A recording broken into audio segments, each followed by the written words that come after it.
What are you doing? Huh? You ready for a walk?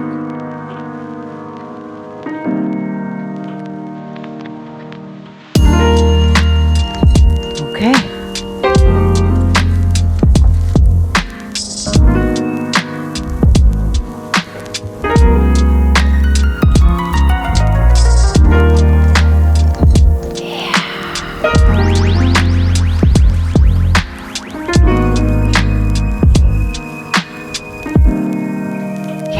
Ready? Let's go. It's kind of cold, so let's move it.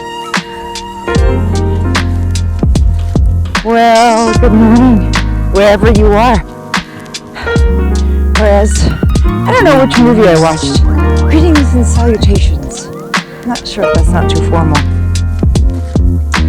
Oh, good morning, good morning. It's not sunny this morning, and it's not that early. I'm not falling off the wagon, but I definitely didn't get out here fast enough. My phone was at 20%. It was minus 27 this morning, so I decided that perhaps if I wait a little and maybe try to charge my phone, it won't die on 2 counts. First freezing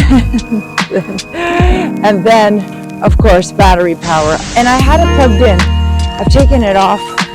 I've taken off the protective thing because you know how many times I have plugged in my phone, and I don't know if this happens to everybody or if it's just me. It's cold. Are you being a good boy and you're staying with me? I've plugged in my phone, and I didn't really plug it in because the case is very thick, and for me to plug it in, sometimes I just don't realize it hasn't really plugged in. I had so many things happen in the last 24 hours. It's crazy. First of all, I was trying to upload a video for 2 days, believe it or not, 2 days. Then I went to see Herbie, and Herbie told me that his home has, this is strange, he's walking behind me, which never happens, has really good internet. So I thought, okay, well, I'll go and do it there. And lo and behold, I couldn't log in. So that was a disaster. And then one of my chickens is, one of my old girls, is being pecked to death, literally pecked to death. I didn't leave her so pecked. And then yesterday I come to just double check on the chickens, and I couldn't find her. And I was like, how the hell is my chicken missing? And I have a very closed in, sort of secure chicken coop, and I couldn't find her. And I was like panicked, you know, but I've become really good at not panicking anymore. Like when I used to live down south, I would literally go into a frenzy. I don't know what's going on with you. Why are you sticking so close? It's a little weird. And as you know, like you guys usually see him, he's running around like a freak. Meanwhile, he's patiently walking behind me. Back to chickens. So I finally found her. She's cowering and hiding. I have this chair where I put their water on, so it's off the ground. And she's so pecked that she's bleeding, and she's got like really no feathers. Today, might I remind you, was like 27 below Celsius. And go ahead. There he goes. That's my boy. That's my boy.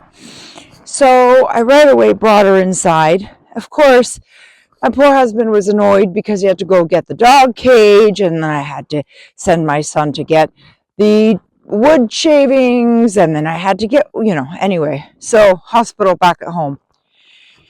And as this is all happening, my husband's like, seriously, you're like, something's wrong with you. And I'm like, what do you mean? He's like, it's a chicken, whatever.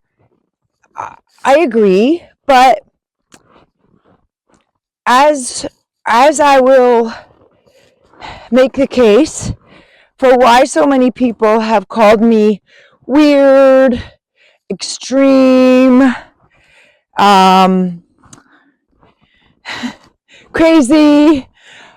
You know, in life, a lot of times you hear something over and over and over, and I think not everybody hears the same thing over and over and over. Everybody has their individual over and over recurring said thing to them.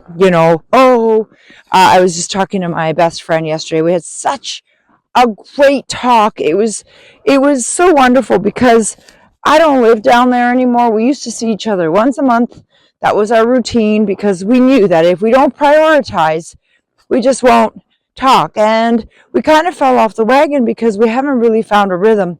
Yesterday we were talking, and she had a situation where someone said something to her that she took offensively. But I had to laugh because she then went and told her family, and her family said, "No, that's right." And I said, I hate to agree with all of the people that you've interviewed in this matter, but yeah, that's about right. But don't take it as an insult. This is not an insult. This is something you should be proud of. Anyway, and then it got me thinking about what people have said about me, as I stated earlier. And to be honest, this is my outfit for today. I've got dressed for you guys. I have nowhere else to get dressed, so this makes me so excited. This has turned out to be so wonderful that I've decided to do this. Whether or not anything becomes of it, I am walking, I am writing, and I have somewhere to wear my clothes because down south, I think I mentioned it a couple of times, I was a social butterfly. I like to go out, I like to go to parties and all these kind of things. I have nowhere to go now, except when I'm with you. So I get to try on all of my clothes that I've packed in the attic. So now I'm slowly going through my attic going, what should I wear today? I know it's ridiculous, perhaps. I'm in the middle of nowhere. I understand that. But getting dressed up, I think when I used to go to parties, I think my favorite thing was getting dressed up, deciding what I'm going to wear. And of course, there was, meeting with everybody, but I kind of really enjoyed it. And generally, this will also be linked to what I was thinking yesterday after talking with my best friend. I realized that just like her, what was that? And where the heck is Odie? Just like her, I started thinking about what people say about me and how people perceive me. And the way they perceive me is the way I present myself. And it's funny because that's what I told her. I said, well, shouldn't you be proud? Isn't that your goal to do A, B, and C? And it's been your goal all your life. And I've known you for so long. That's always been you. And now you're offended that somebody has recognized that this is your personality. It's literally her personality now. And she's developed it slowly over time, doing what she wanted to develop over so many years. Anyway, and so then I thought, I have heard that people have said, "Oh, you're such an extremist." Not in war type of extremist, but I'm an extremist, and we'll get to it soon. I'll tell you why I think people think that, because I kind of was thinking about how she got offended, and I thought, I used to get offended too when people say, "Oh, you're an extremist," or, "Oh, you know what, you're crazy," or, "You're weird," or my favorite one is, "Only you could pull that off." And the truth is it's true. It's absolutely true. I am an extreme personality. I am weird. Oy!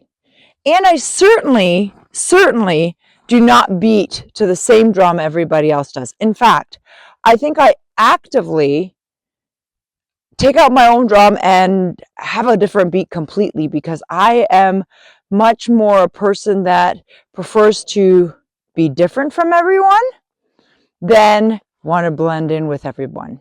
and I'm sorry, I did not put on lip gloss because I don't know what it is with lip gloss, but certain lip gloss, and I'm not sure which one, freezes in this temperature. So then I have like this white thing frozen on my lips. So I'm sorry, I didn't get beautified. I mean, not that there's too much I can do about what I look like. There's a few things I guess I can adjust, but beyond that, this is what you get. So I guess I'm the type of person who, for example, I don't have a favorite color. I don't have a favorite color because in my defense, I don't understand how people can have a favorite color. Like, look, white, the most beautiful color in the winter. But you know what most beautiful color it is in the summer? Green or blue or a variety of orange, pinks, and reds. How can anyone exclude so many varieties of colors and say, that's the only one that I really like, that's my favorite? It's like, for me, it's just, I just don't get it. Weird. I know, right? Okay. So we agree. I'm weird. Then I find that I'm a person that isn't like, I don't know if I'm not like most people or if I've just found myself amongst people that are opposite to me on purpose because I like to be different. So it's very possible that there's probably a group of weirdos like me or extreme people, personalities like me, but perhaps, I just don't gravitate to them. And so in order to be very different and be weird, or at least the appearance of being different and being weird, I have subconsciously maybe made friends with everybody that is very similar. Like most of my friends are very serious, like even my best friend, very serious. She's very organized and orderly, and she sticks to a plan. She makes a plan. She executes a plan. Like, I don't know how people do that, to be honest. I really don't know.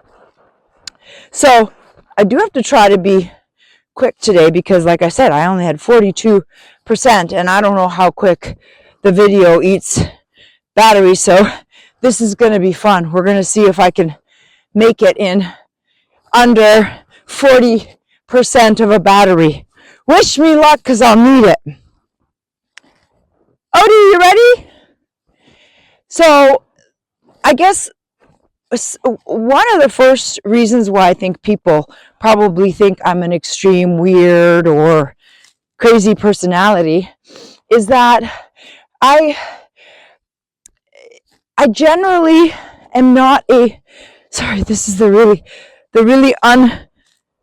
and because it's I don't know, I'm falling through. I guess it's warming up. It must be warming up because it was really freezing this morning, and it must be warming up quite quickly. I really am very rarely doing anything the mainstream media is doing at that given time. Like, for example, I generally do not, sorry, I stepped on something. I generally do not buy clothes that are, for example, in style today. I generally don't. Like, besides jeans and, besides like gloves or hats, I generally don't. I generally buy stuff at thrift stores. Everything you see here is from a thrift store. And, well, mine is underwear and bras. That is not something that, underwear, clothing, I do not buy secondhand. But I love to find things from the 50s, from the 70s, even from the 80s at this point, even though I thought 80s was like the raunchiest styles ever. But I generally don't stick with the mainstream media. Like, for example, I was trying to remember because I couldn't remember in the last video how long ago I wanted to do a YouTube thing. Like I wanted to do it in a form of podcast. And my best friend is the one that I wanted to do it with. And I asked her, I said, do you remember? I said, how long ago was it? It's about 20 years ago. So about 20 years ago, a little more than 20 years ago even, I would say, I wanted to do this. And she said to me yesterday, she's like, the funny thing about you is YouTube wasn't even really a thing back then. And you already had the idea that right now, Joe Rogan is I'm sure he was a millionaire before he started his podcast, but now he's a multi-million billionaire or whatever he is. So I generally don't do things that are mainstream. Like, I'll give you an example. I don't know if anybody's noticed by now, but I'm pretty white.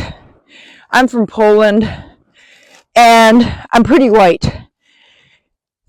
And most of my friends, actually no, it's a lie.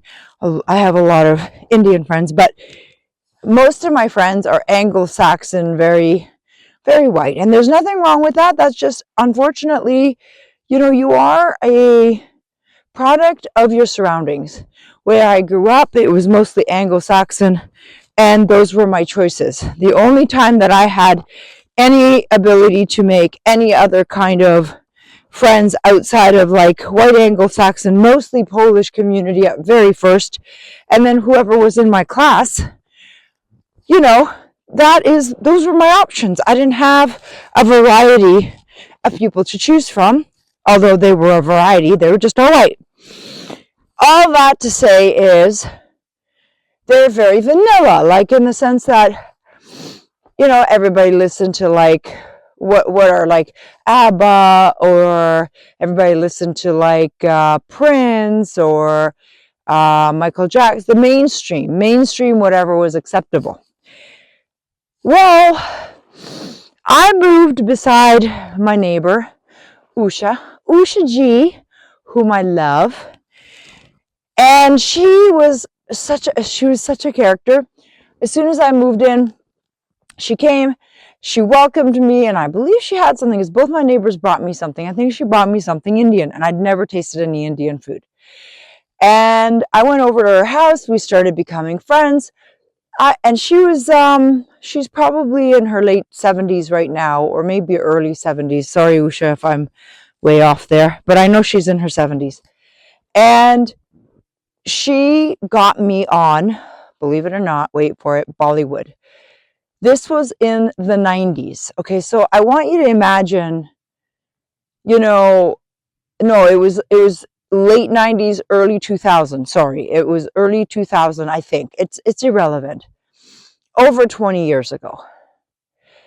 I just want to say, y'all, that I fell in love with Bollywood so hard. Like, this is my extreme version. So hard that I went out looking for a Bollywood dance teacher because I just loved the storylines. I loved how long the movies were.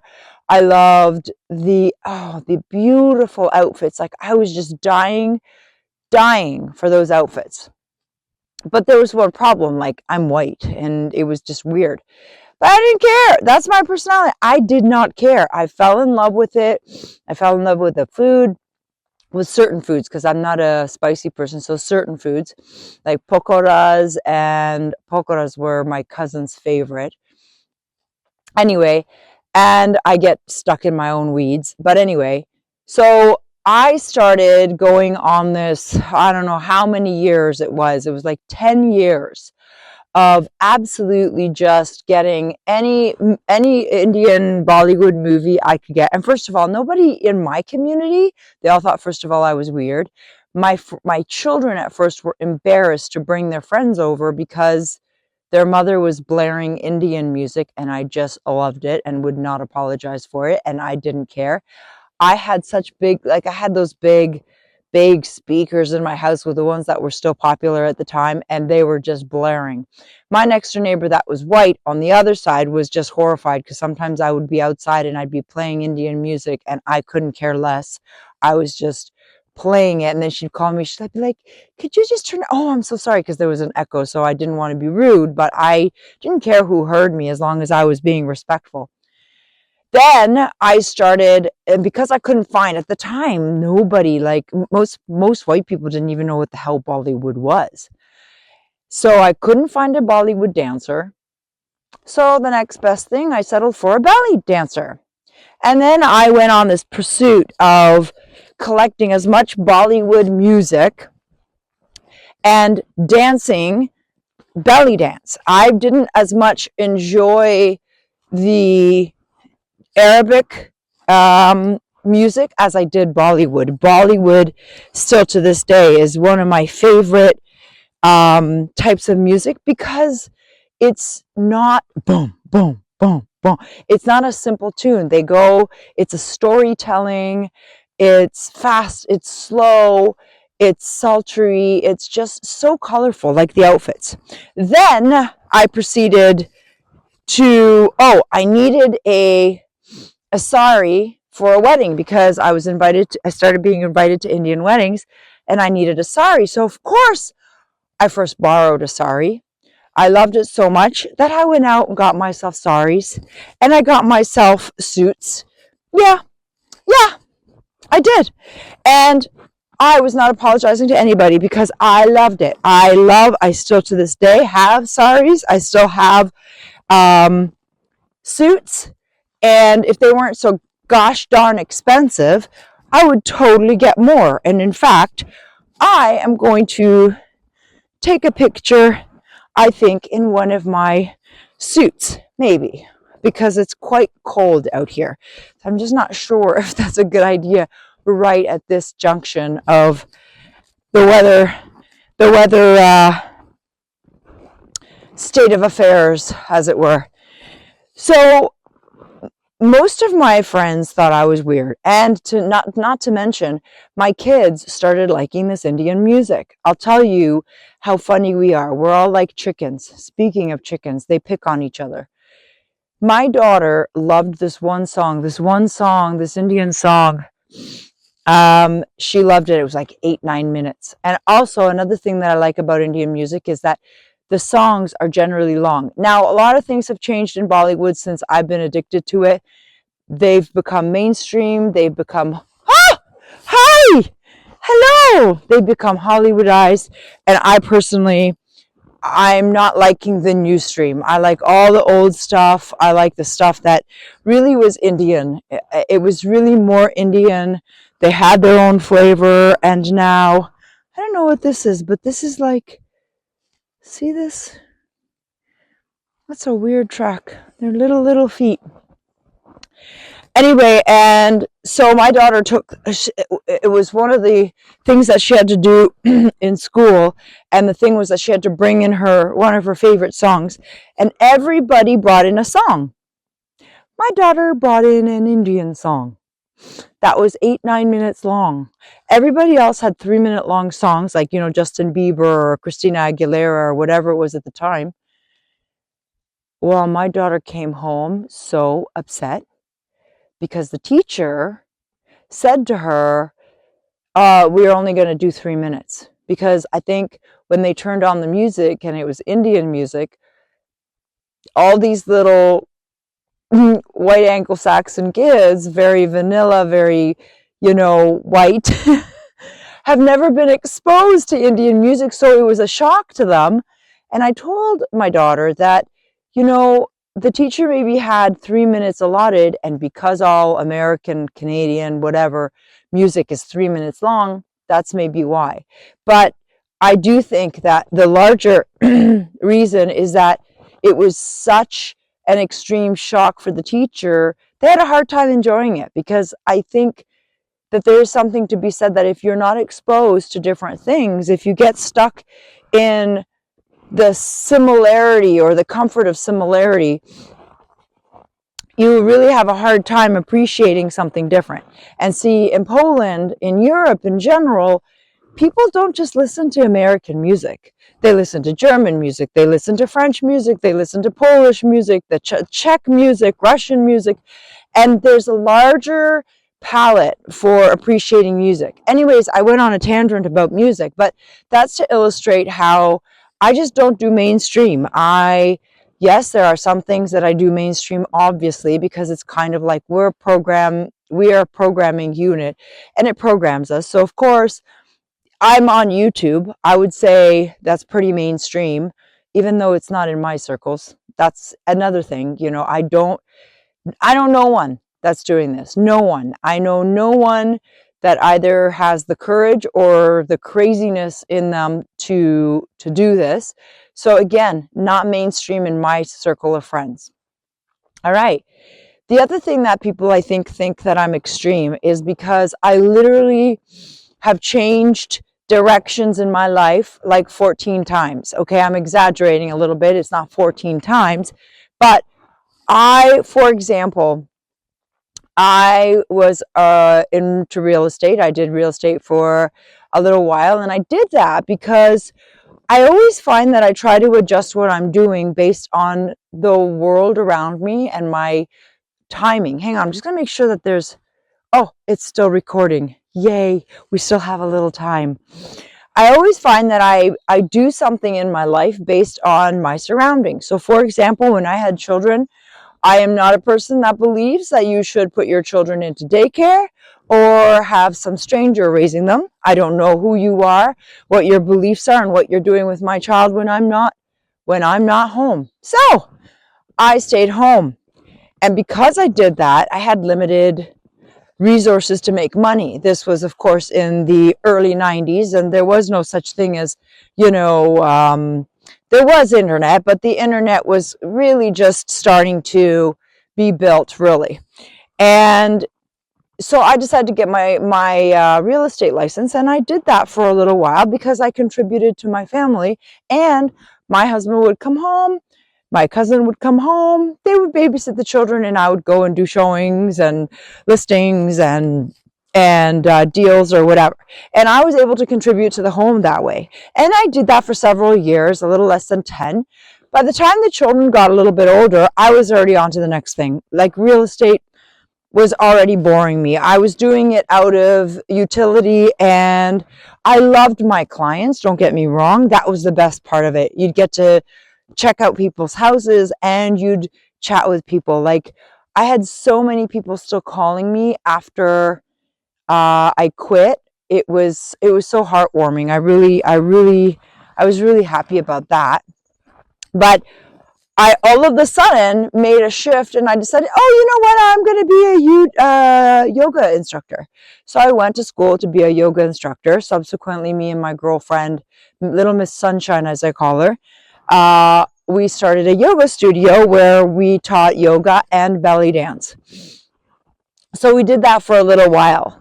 And then my husband wanted to do a business. So then I also started a business with my husband. And the thing is every time that there's a shift in my choice of what I'm going to be doing for the, pieces of paper that we all need to pay our legal mafia and to buy our food, is people's reaction is, what are you doing now? You're just so like crazy. I don't know how most people can't wrap their head around the fact that I finish one thing and I start another. And I feel like I learned so much every single time, because then when I started the business with my husband, I learned how to do accounting. I learned how to help him run a business. And that was really an informative time. And we did that for a little over 15 years. And then this happened. And then the Operation C, happened. And we started seeing that the writing on the wall is that we need to change. We need to change. And most people are like still to this day going, you guys moved where?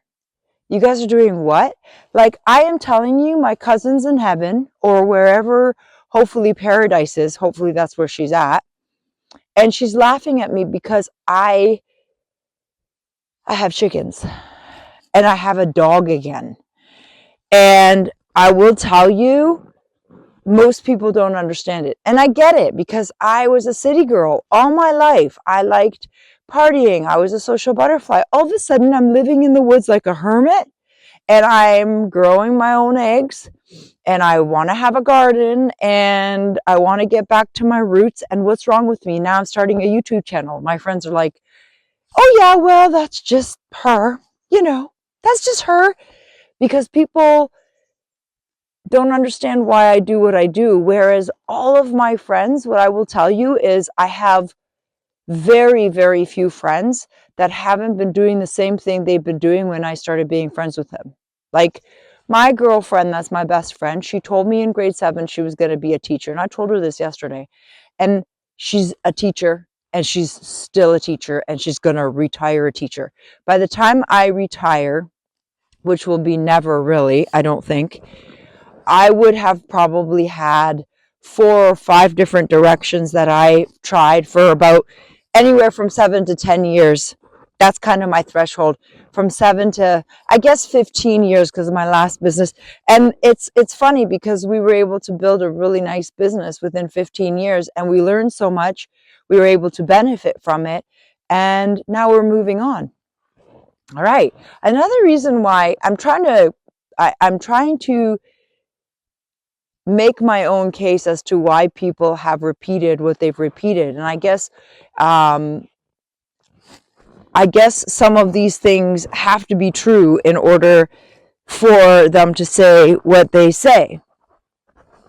I'm going to sit down here for a second. Oh! Oh no. No. He's going to think I'm petting him. No, I'm not doing that. Never mind. Scrap that idea. I'm also extreme because I don't know about you guys out there and how many of you guys are like this, but I am an all or nothing kind of gal. I am a cold turkey, no, not slow and steady kind of person. Okay, so let's just put it this way. You know, people that have to quit smoking or drinking, or like in my case, eating anything but animal products. Most people give me this advice: just do it slowly. Just, in case of cigarettes, I've never been a smoker, but this is kind of the gist. Well, instead of smoking 25 cigarettes, smoke only 20 one week, then 15 another week, then 10, then 5. To be honest, y'all, I really respect that approach, really. But I cannot do that. I don't know how people do that. Even with this diet, I couldn't slowly cut things out. I literally went from one day to the next, and I just did it. Or when I was doing my cold shower. So I started doing cold showers, the Wim Hof method. I started doing cold showers because I was always cold. And so instead of like people, I researched what the best way of doing it is, where the best sort of, what the best sort of approach is. Well, guess what, y'all? Guess what? I could not do any of those approaches where it said, oh, go take a shower, wash, and then after a few minutes, turn it to cold. Couldn't do that. I tried that. I nearly jumped out of the shower, and I nearly hurt myself because it was just crazy. So I decided then the way that Wim said is the best way is you go on, you turn on the cold water, and you just do it. It's the only way I was able to do it. And crazy as it sounds even for me, that's the way I had to do it. That is the way my personality would only allow for, and that was it. That was it. And then from there on end, I did it for a year and a half. Thankfully, I think it did fix a few things in my body, but then I fell off the wagon. If I didn't do it every single day, religiously, I couldn't get back on the wagon. So the moment I got sick, I can't remember what I got really sick. I got like, it wasn't the Operation C, it was something else that I got. I can't remember. And I couldn't do it for about 4 or 5 days. When you're sick, you do not dare go under cold, freezing water. That's just so hard on your body. So I took a week off. and the week is still going on because I haven't gone back under the shower, but I will have to. That reminds me, I will have to. So I'm an extreme. I can only do cold turkey. I cannot do it slowly. I can't do anything slowly. Like even laundry, I'll let it pile up and then I'll do like boom, boom, boom, boom, boom, all done. Whereas, and it's another thing. Now that I reflect, I'm thinking, yeah, no, I don't have a lot of friends that are extreme like me. I actually make friends. It's true. I think back to my point earlier. I think I just make friends with steady rowers. I call them steady rowers because if I think about it, my husband's a steady rower. All my girlfriends are steady rowers, and a lot of my girlfriends that are all steady rowers. I can't think right now of any extremists like me, personality wise. Yeah, no, they're all steady rowers, but their husbands, most of them are like me. And that's kind of interesting now that I think about it. Yeah, how we populate our friends. So maybe because I like steady rowers, that's why I'm so different from the rest of my gang, right? But I don't find a lot of people that have the next thing why I think people think I'm crazy or odd or weird is my opinion. My opinions are very strong. A lot of people, my friends, my steady rowers, they'll say my opinion is very passionate. And sometimes what they mean is that they think I get a little aggressive. But I think it is, I am passionate. The people that love me say passionate because they know that I always mean well, for one. For two, I'm not going to jam it down their throat, but I'm going to tell them my opinion. Less and less. I don't do that now. Actually, the other thing that is coming out of me talking to you, myself foremost, and then you, if you're on the other side, is that I am not needing to really tell anybody my opinion anymore too much unless they ask. And generally, I think I've trained my friends not to ask me because I always have such a completely out there. Like, for example, none of my friends will touch the subject of the Middle East with me because they have a mainstream narrative that has been polished and procured. My lips are freezing. And I will have such an opinion that it's jarring for them because I don't do mainstream media. I don't do mainstream media. The most mainstream media I do is YouTube, but I don't. Like The Last American Vagabond, he's his own media.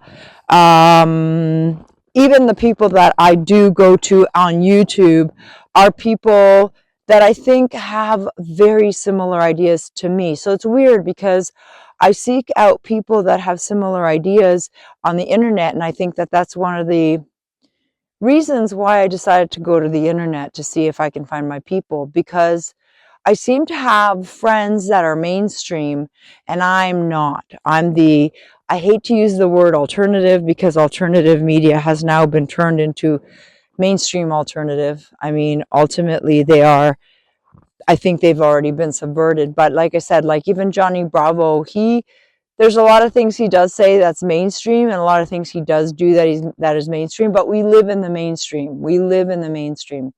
And I think that for me, I'm more of an individual, beat to my own drum kind of girl. And most of my friends are very good citizens. They recycle, they use everybody's pronouns, they think that we need more equality, they pay their taxes dutifully, they follow the rules to the letter a lot of times. And for me, I'm not like that. I wouldn't be calling myself a rebel, but I think that I feel more comfortable when I look different than everybody else than if I had to be in the same outfit that everybody else was in. For me, uniformity is the death of individualism. And I am a true believer that the only way that we will get out of the mess that we're in is not to conform, not to disrupt, maybe a little, maybe a little disrupt. Odie, we're going to go this way. Come on. But individually think, what would I do? And not what would I do and what did the TV say I should do? Come on. So I think that's why people think that I'm an extremist. And that's why people think I'm weird or odd. I'm looking for the people that are weird, that are odd, that carry their own drums, that don't want to conform to what's most popular, because generally what's most popular is curated for you. And I'm looking for like-minded individuals. I'm not looking for any more group thinkers, because group thinkers, in my opinion, have been fooled and tricked and are going in the path of least resistance, because that is the path that is literally carved out like this path. I'm looking for the people that are not afraid to get off the path, off the beaten path, and be able to explore and see what else is out there.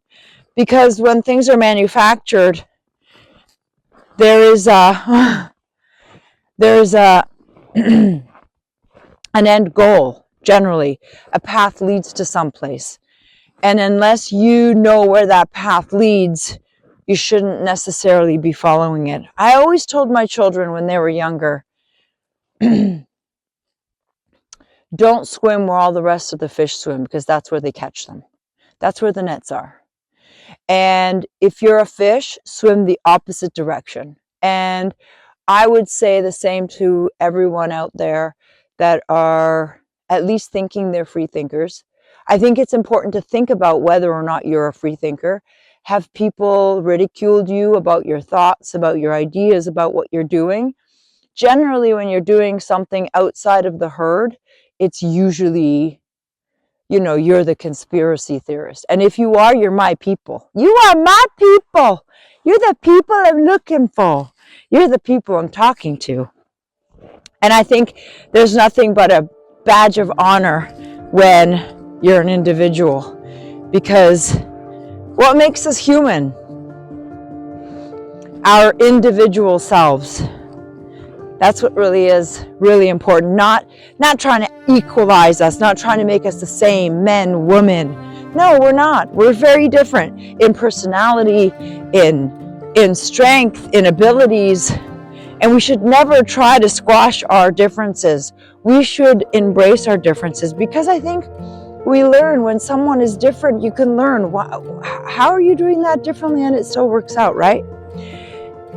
Well, that is it for today. It has warmed up quite a bit. I think it's probably only like minus 20 now. And I'm approaching home. I've been wandering and wandering. I can't wait till we have a little less snow, because I want to take you down the path to the river. I can't get to the river because it's just too deep, and there's too many hills that are so steep that I would quite literally fall, and that would not be good. I'm not a young lady anymore. Anyway, I hope wherever you are, it's warmer at the very least. At least as beautiful as it is here. And I want to thank you for coming out and listening. And if you have any other reasons why people think you're an extreme personality, weird personality, an oddball, why you don't fit in necessarily exactly like everybody would like you to, please share. I would really like to know, and I wonder, maybe that'll just spark more ideas for me in terms of why I've heard it so many times. And as always, I am still trying to grow this channel. This is something that I would like to do for the long term. So if you see that black button that starts with an S, take a look at it right now, and please consider pressing it and subscribe, because did it light up? Oh my gosh, I hope it lit up. And maybe give me a thumbs up if you relate to this at all. And if not, that's cool too. Not a big deal. All right, so until then, we'll see you later. Mwah.